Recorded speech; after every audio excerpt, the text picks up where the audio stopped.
Hey, it's Sandra from Conversion Minded, and I'm here to kick off our SEO series. Today, what I'm going to do is I'm going to give you an overview of SEO and some of the things that you want to consider. And then in the next videos, we're going to be looking at some specific tools and how to use them, and also how to build some backlinks. So in this overview today, what I'm going to cover is ranking factors. Then I'm going to look at Yoast and on-page SEO.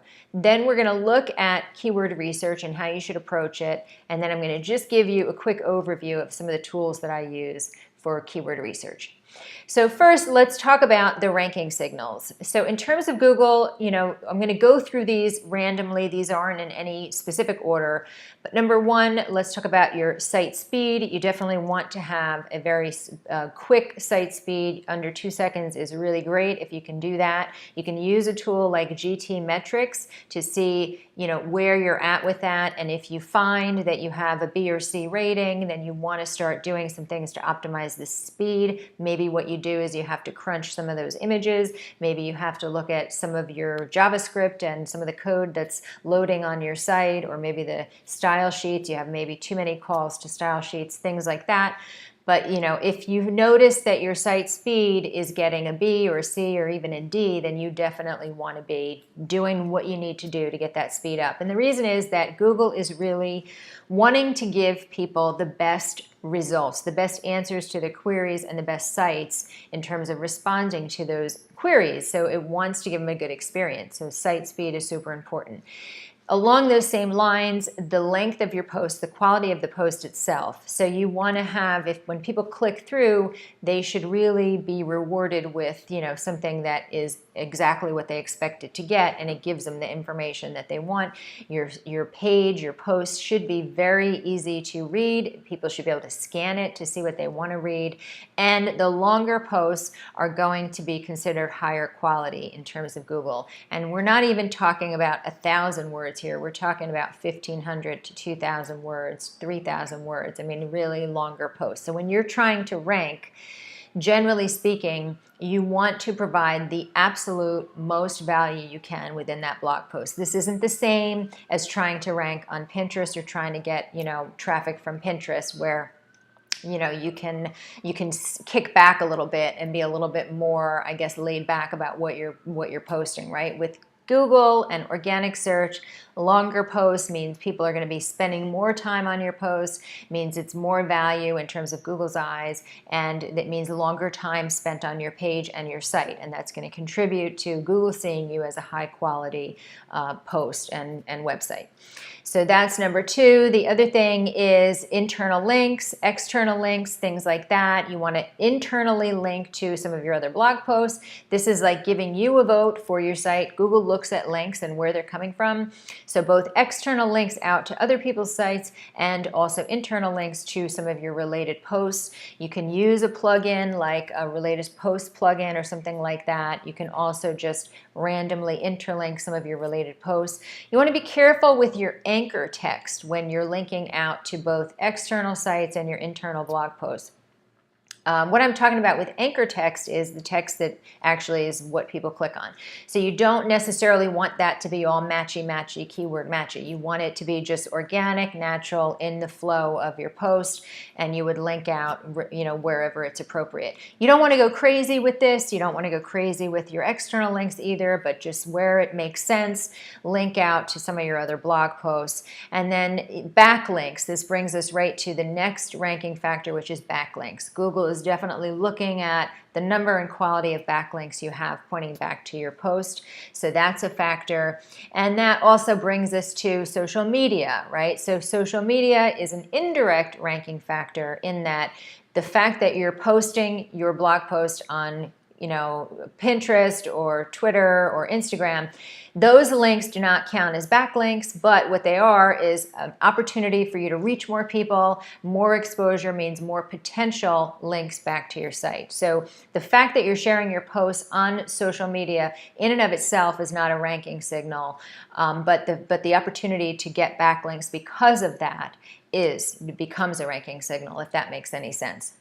So that's a little quick overview of some of the ranking factors, and now I want to dive in and talk about Yoast and on-page SEO. So in terms of Yoast, I think Chara had a question about what I knew or what Yoast knew that is going to be any different than what I'm going to tell you. And I think Yoast is a very good tool. I definitely think that you should have it installed. Follow the prompts. It's going to help you knowing where you should place your keywords, and it's going to tell you if you're not linking anywhere, things like that, and it's going to give you an overall rating, right? If you get that, if you see that green signal, you know you're all good and set to go in terms of on page. The difference here is that Yoast is basing all of this on that one keyword that you enter in there. And as I'm going to show you, that one keyword doesn't tell the whole story. So this is about when you're doing your keyword research, we're not really targeting just one keyword anymore. We're going for a collection of keywords because Google has become much more intelligent, much more knowledgeable, and the algorithms are that much smarter, and it really is wanting to make sure that it's giving results. When people type in search queries, it's giving the results that are highly customized to what that they want. So it's related keywords. It's kind of, you have to think about a pool of keywords, and that's why Yoast SEO can have shortcomings, because Yoast is not Google. And so, Yoast is just letting you know that your on-page looks good, but it all starts with your keyword research.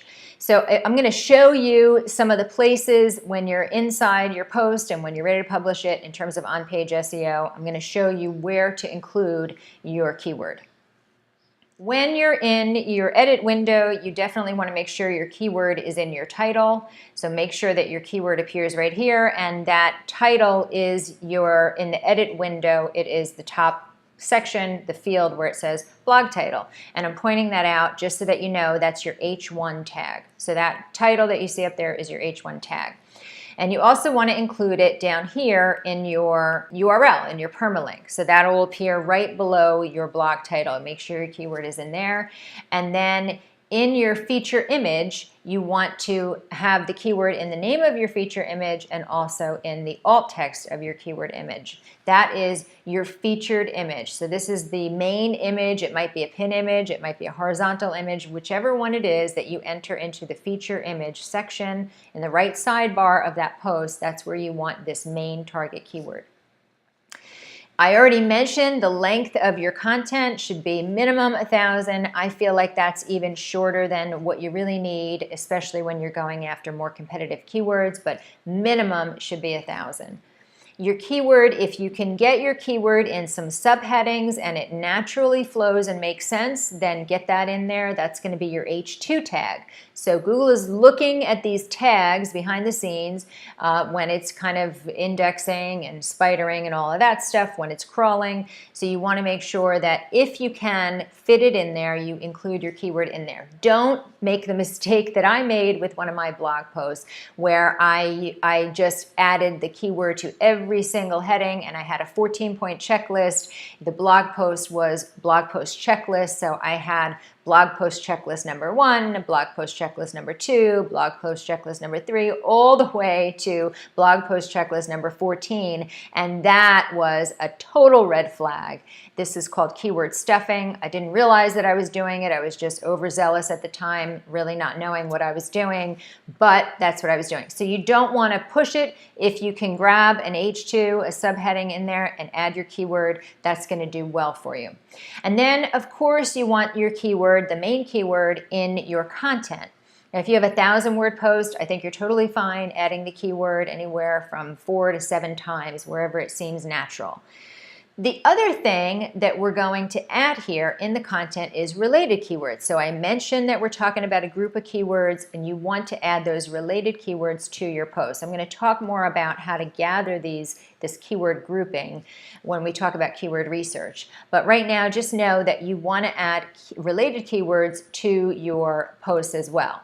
Now, in terms of your images, we mentioned the featured image.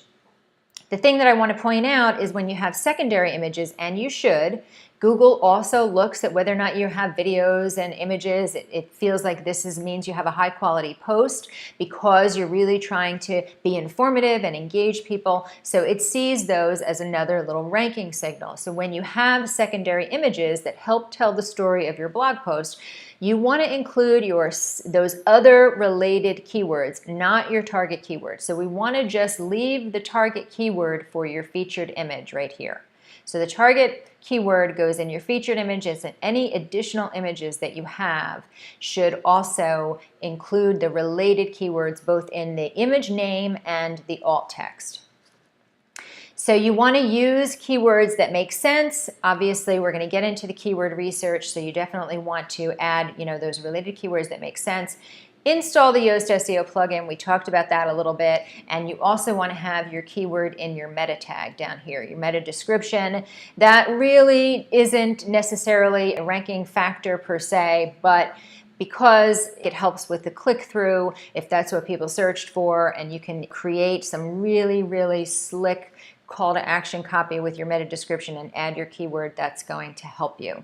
So those are a quick look at that, and now what I want to show you is the keyword and how you should be placing it in your post. So if you notice here, this is one of my blog posts, and this is the keyword that I'm going for. I have it in bold, and I'm using it in the first paragraph. Now, the higher up you can get this keyword originally, it's going to be better for you. Some people say within the first paragraph, some people say within the first 100 words, but I feel like if it's in your intro, you're doing pretty good. So if you just look at this as an example, if you have the keyword anywhere within these 4 short paragraphs, you should be good.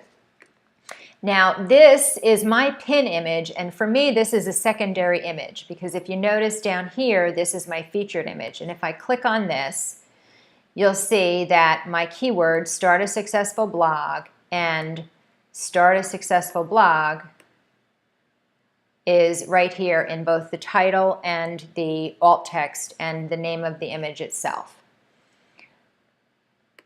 Okay, so I want you to follow that, and then for me, this may be different for you if your pin image is your featured image, but for me, this is my secondary image, and I have a related keyword, starting successful blog. Oops, I should have starting a successful blog. So it's very close, but it's not exactly the same. So this is how I want you to approach your secondary images. So that's just something quick I wanted to show you. Let's talk about keyword research. Keyword research is a big topic, and in the next lesson, I'm going to show you how to apply keyword research to keyword tools. But I'm going to give you a little bit of an overview right now, because I know it's a big topic. I know it's very confusing. I've struggled with it quite a bit. And one of the things that I did along the lines of the blog post checklist, stuffing it into those H2 tags, is one thing that I did, and this is related to the related keywords that I was talking about, that keyword group, is I did a series. So I did a 2-part series where I walked people through how to start a blog. This is, in fact, the first part of that series. And then what I did is I took a related keyword and I used it for my part 2 of that. And the problem with that is that because Google is so much more intelligent, it's really looking for themes of your topics, and that's what it's trying to rank you for. Without realizing it, I competed with myself for this collection of keywords, because instead of incorporating it into one blog post, again, what I did is I split them up. So this is just a heads up. I want you to start thinking about, don't make the mistake that I did, and start thinking about keywords in terms of themes and topics and how you can be very different blog post to blog post. In terms of keyword research, I first want to just talk about the difference between Pinterest and Google when you're doing keyword research. And the problem there is that you really do need to use separate tools. You want to keep your research for Pinterest within Pinterest because it's a self-contained platform. It has its own search engine and algorithms and everything, and you really want to do your keyword research inside of Pinterest for Pinterest SEO, and the same thing with Google SEO. You want to use tools for Google SEO. So it's unfortunate. I was trying to do the same thing and kind of kill 2 birds with 1 stone originally, but it just doesn't work that way. So that's a heads up with that. Now, in terms of actually doing the keyword research, I think it's pretty common knowledge, you probably know already, that you want to be going for the highest number of monthly searches and the lowest number of competition. That said, when you're starting out or when you're a smaller blogger and you're not a big publisher like CNN, or you're not, somebody that's really well known within your niche, then you really need to go a little bit looking for lower hanging fruit. And by that I mean, don't go for 1,000 monthly searches, go for something like 100 monthly searches and then round that out with your other related keywords, because having related keywords in there is going to give you the opportunity to rank for additional keywords. And that means that if you have 6 or 7 related keywords in there, and maybe some of them have 200 monthly searches, some of them have 30, some of them have 70, some of them have 100. When you add that all up together, your potential for ranking becomes much higher. So that's how I want you to start looking at it, and just think of it that way, that when you are a smaller blog, you're not going to be going after this high monthly search volume. What you're really going to be going after is low competition. You're really looking for low competition. Now, in terms of how you should approach it for your blogging, and should you do your research before you're blogging,